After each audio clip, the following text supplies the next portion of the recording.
دیگه از مهربونی هات، از این حس تو دل سردم، اگرچه پیشمی اما تو رو یک عمر گم کردم. اگر رفتی نیار یاره، چه قولایی به من دادی، به فکر من نباش اصلا، برو عشقم تو آزادی.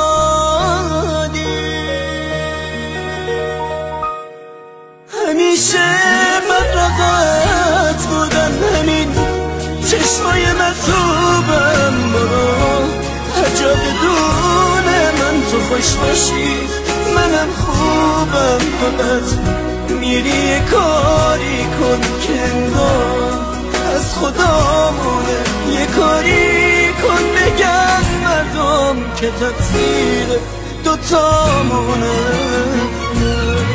اگر گفتن فلانی کو جوابه، مردم رو داری بگو رفتم سفر اصلا بازم کنو به رو داری. ولی ای کاش میفهمیدی چقدر حال بدی دارم دوباره.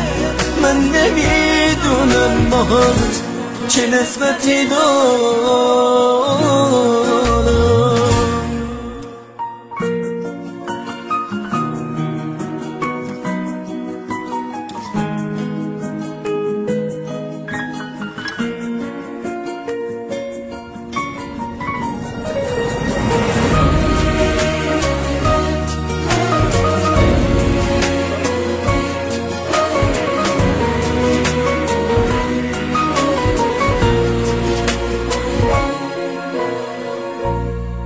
نمیتونم بگم حبسی نمیذارم، رها باشی نه با من، فکر تو رو من نمیتونی جدا باشی.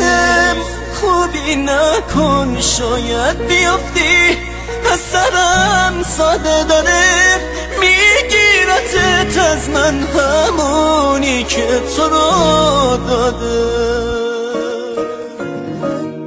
چقدر باید بمونم تا بشه عشقت فراموشم، لباسم بوی تو میده دیگه حیفه نمیپوشم، واسم عادت شده حتما که عطرت رو تنم باشه، یا حتی من هر با گناهت گردنم باشه.